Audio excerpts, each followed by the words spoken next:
Welcome to SwitchCorner, my name is Alex, and today we're taking a look at Agent Intercept on the Nintendo Switch. A spy action racer, is it worth your time and cash? Or is this more budget James Bond and best avoided? Well, hit subscribe, join us here on SwitchCorner for reviews and deals near daily, and let's get started.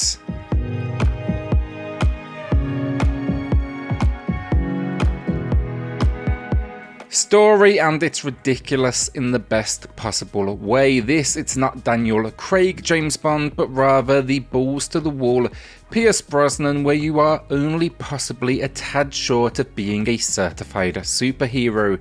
The story, though, you work for the agency, and you are essentially test driving their latest gadget known as the Sceptre. It's a transforming vehicle designed to face the most high-octane of scenarios.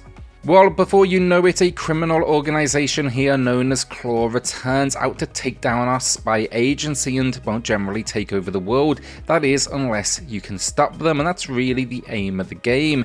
It's a story, though, set around larger-than-life characters, a whole lot of twists and turns, the occasional deceit, and generally, it's cheesy, but I'd be lying if I didn't say I had a smile on my face the majority of the time. It embraces the ridiculous, and it absolutely pays off.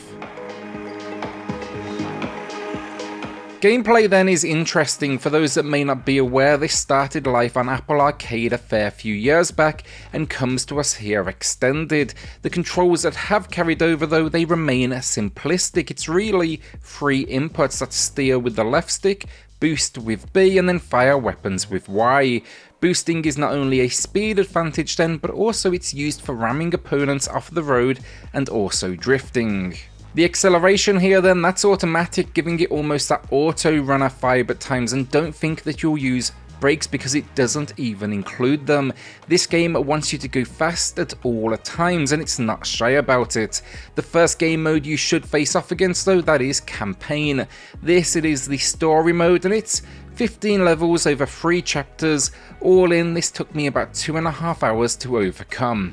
This is essentially, though, a ramping in difficulty collection of levels that also introduces you to the transformations your car possesses. This car, it becomes a boat, snowmobile, and a plane. The controls, they remain the same for all of them, though handling of course feels suitably different in its responsiveness. That is, at least for the plane. Here the boost actually changes your elevation rather than speeds. While some of the locations then do contain a few optional directions, it is mostly linear. That is especially true of the transformations. You will not be in control of this. It's a game all about high score chasing over what I would call, handling skill. In fact, the game has this assist at times that definitely nudges you in the right direction. High scores, though, they can be built up in a number of ways. There's point markers everywhere for you to pick up. You'll get points for taking down enemies, and then what I'll describe as tricks and multiplayers. Think drifting, then destroying someone, then heading over a jump. It all ties into a multiplayer.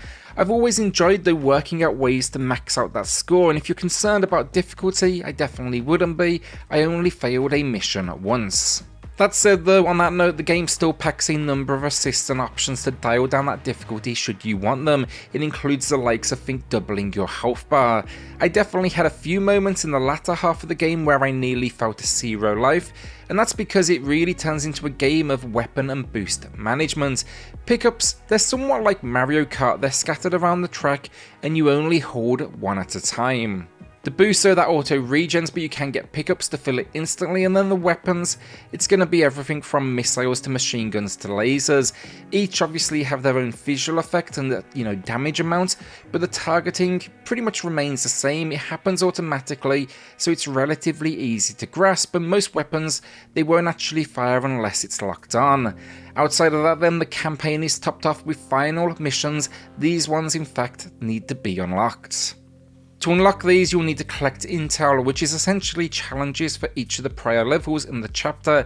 This is also a good point for replayability, but think here, destroy X amount of enemies or maybe win a race. Other modes then, to wrap up the gameplay, they'll unlock with progression. There's bonus side missions, high score chasing with leaderboards, and time trial as well. There's even some modifiers that you can play with if you want to kind of change up the feel of the game. Problems then, and honestly, it's just extremely simplistic, and while the action on screen is no question over the top and fantastic at times to watch, you never feel too in control. You are very much driving down a preset route, and the game won't let you forget that. It takes away any sense of accomplishment. It also makes the gameplay somewhat repetitive, which is a shame. There's just, a whole lot of hand-holding. On top of this, then, some of the challenges at Intel, I love high score chasing, but rather than being skill based, they are built around memorization. Like an example, collect a 500 point token. It's actually obscured on screen, so you'll need to memorize its placement and come back for a second try.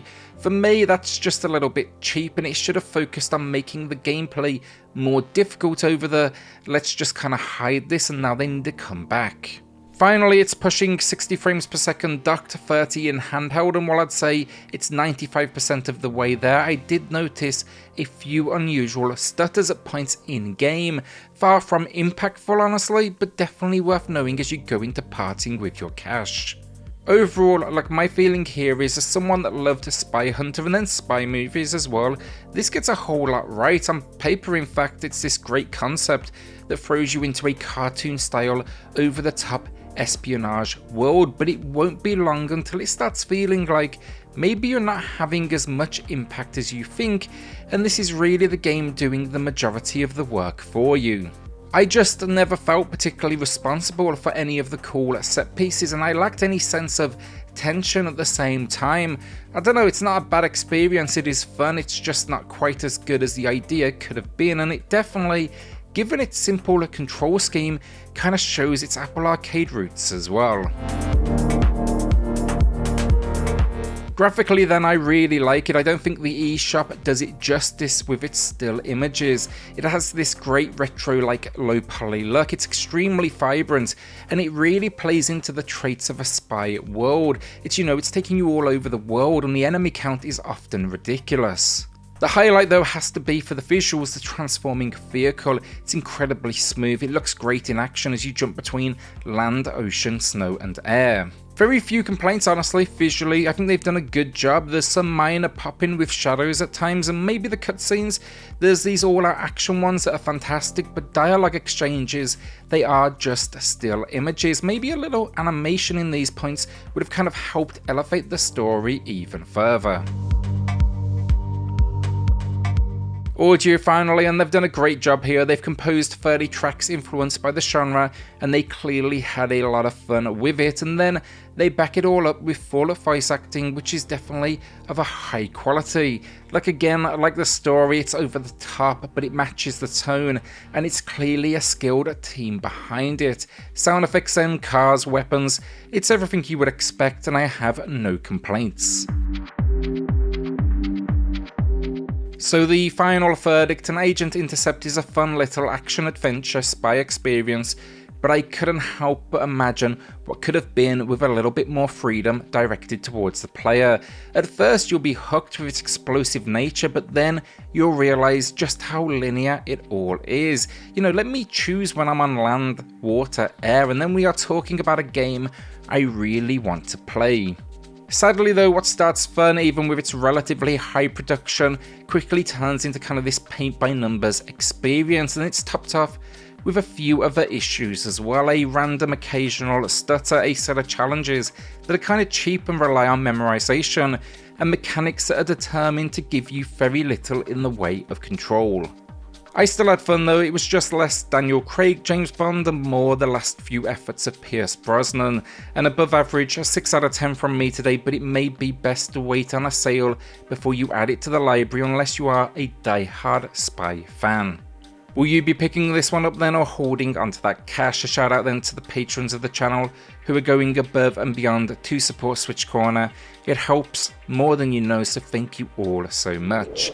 Then hit subscribe if you love the Switch, as much as we all do here. Join our growing family, and I'll see you all on the next video. Thanks everyone.